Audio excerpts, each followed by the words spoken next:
Our next speaker is one of the hardest working presidents we've ever had, Dr. Doris Browne. She was installed as the 118th president of the NMA on August 1st, 2017 at the National Medical Association's annual convention. She is the president and CEO of Browne & Associates, a certified service-disabled veteran and women-owned health consulting company, which manages diversified health programs addressing the health needs and disparities of national and international populations. Our mission is to provide education, training, disease prevention, and consultation, and comprehensive worksite wellness to its clientele. Programs are primarily focused in the areas of breast and prostate cancer, women's health, and other non-communicable diseases. Dr. Browne has worked tirelessly for this organization this year, always asking the question as to what can she do for the National Medical Association. So this time I'd like to introduce Dr. Doris Browne.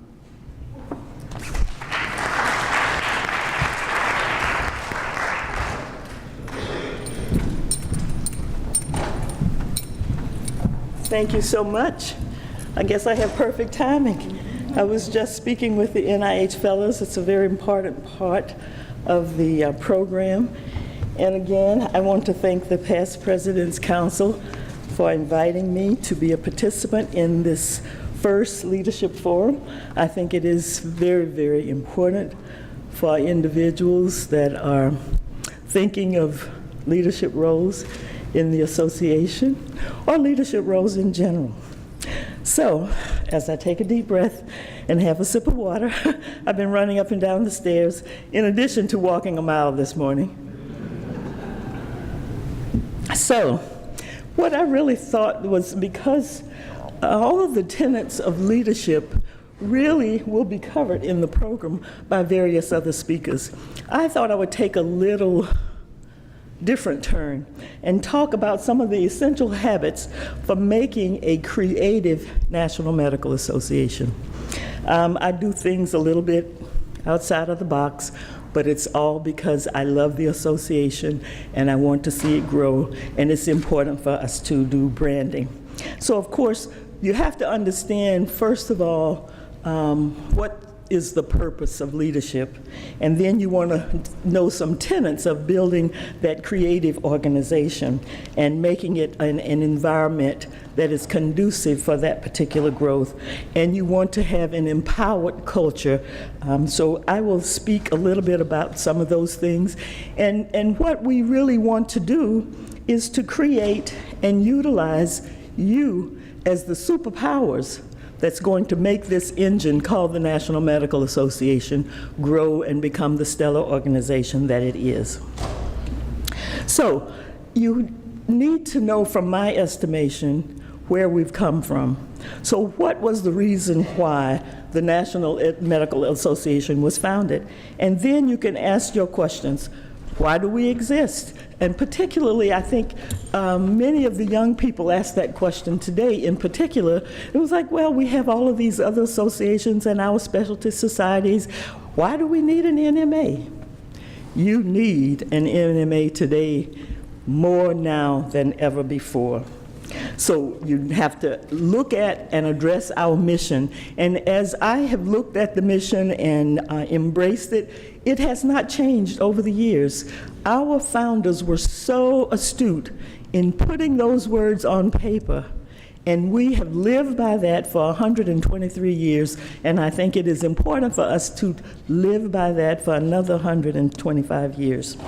So what you want to do today is to make things happen on behalf of the organization, not personal agendas, not cliques, not what's good for somebody down the street. NMA. Think about that. Think about how you can make it grow and how you can pay it forward to make this the great organization that our founders really built. So it was created on that environment of learned individuals that were dedicated, energetic, and wanting to make a difference. And so I know I see all those faces here in the room, and I see those energetic, intelligent, aggressive and ready to make a difference faces that are here. So let's step up to the point and go ahead and build on that. And the other important key is that you want to make that a nurturing environment. You have the Past President's Council, who's always here and ready to give you advice and counsel and to help you to grow. And so that is what you need to nurture you so that you can become wonderful, wonderful leaders. And so in that empowerment culture that we're trying to build, and this is just the first step in that direction, and I want to certainly applaud the Planning Committee and the Past President's Council for seeing that this is something that we need, and almost, even though I don't like to dictate, it should almost become mandatory if you're going to hold an office in this organization, that you get to learn some of the basics that's there. Most importantly, we have our bylaws, and it's really listed in terms of the roles of individuals, but it's so critical that you know how to stay in your lane. If one of the things that has been so critical as I've grown in this organization is that we become overly interested and aggressive and we want to do everything.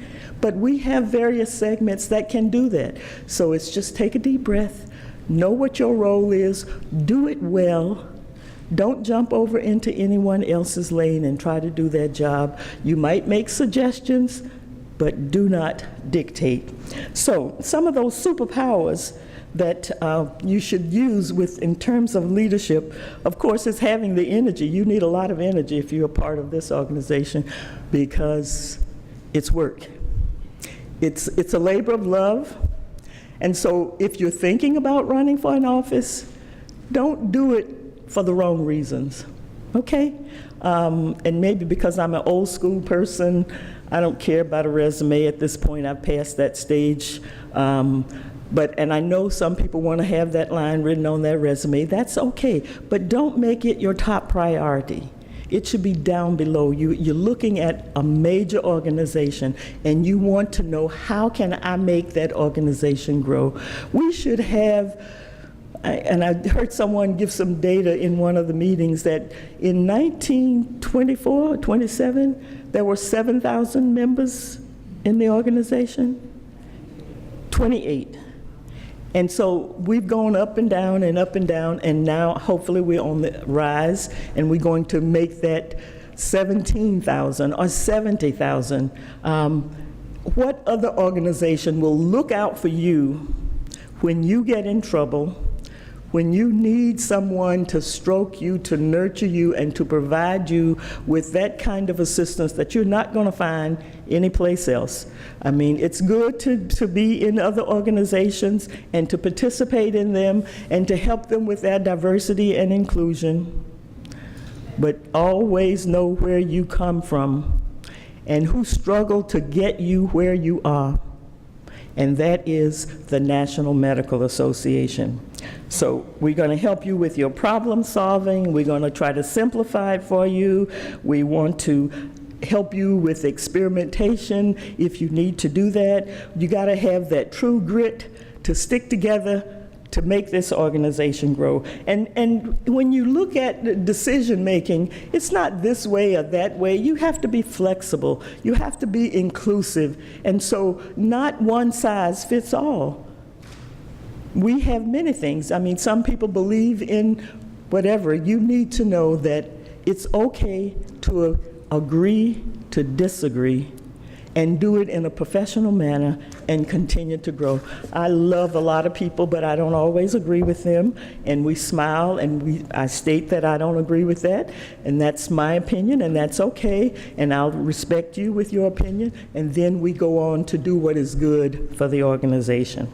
Don't get stuck in a bind of, I'm angry and I'm not going to do this anymore, so I won't pay my dues this year because so-and-so insulted me and you didn't elect me to be this officer or that officer. Psst. Not important in the scheme of things. So I will leave you with this. We are resilient people. We have suffered through the crisis of America for almost 400 years. We have to reframe and reinvent ourselves and then come back and grow and become stronger. And the National Medical Association has been through many, many times going up and down, and now we're on the way up, and we are going to act up. We are going to grow. We are going to be out there soaring among the stars so that we are the National Medical Association. And I will just say one last thing. I hope you'll join me at the NMA President's Ball. It is a Wakanda ball. We're in the land of Disney, and so it is going to be NMA forever. Thank you.